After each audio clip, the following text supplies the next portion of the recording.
déteste la vente. Je peux tout faire, hein, sauf de la vente.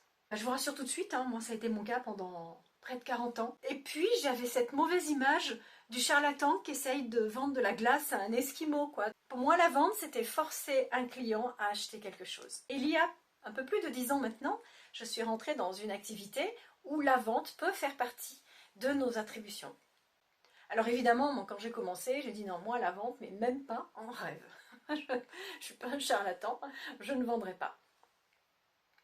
Et c'était à ce point-là, j'avais tellement peur de la vente que je disais même aux personnes que j'invitais pour découvrir ce que j'avais à proposer, je leur disais, vous n'avez aucune obligation d'achat. C'est ridicule. Bien sûr qu'ils n'avaient aucune obligation, mais pourquoi le dire? C'est des erreurs qu'on fait quand on a peur. Jusqu'au jour où j'ai eu la chance immense de rencontrer des personnes avec qui j'ai travaillé et qui étaient d'excellents vendeurs. En réalité, ce sont des gens qui aiment la vente.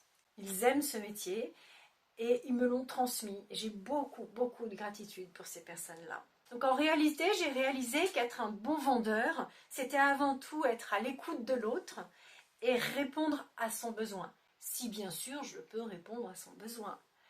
Mais aussi, il est du devoir du vendeur de dire, ben non, là, j'ai pas, j'ai pas. Et dans ces cas-là, on peut renvoyer à quelqu'un qui, lui ou elle, pourra. Donc c'est vraiment rentrer dans cette relation, écouter le besoin. Aimer aider les gens également. Parce qu'une personne qui cherche quelque chose, elle a besoin d'aide. Si vous aimez les gens, si vous aimez la relation humaine, eh ben, vous ne savez peut-être pas, mais vous êtes déjà un excellent vendeur. Et c'est ce que je voulais partager avec vous maintenant. Parce que j'adore ce métier-là. Je trouve qu'il est hyper agréable. Et même certains de mes clients sont devenus des amis, mais des vrais amis. Et voilà, donc moi j'ai plus du tout peur de la vente, même au contraire, maintenant c'est devenu un métier, l'un de mes métiers que j'aime et que je pratique au quotidien. Je le pratique tellement que je vais jusqu'à l'enseigner maintenant dans les BTS NDRC, donc en Bac+2. Qui l'eût cru, tout peut arriver. Donc c'est vous dire à quel point on peut vraiment évoluer et changer d'idée. En tout cas, si vous avez besoin d'aide, si vous voulez échanger à ce sujet, contactez-moi avec grand plaisir.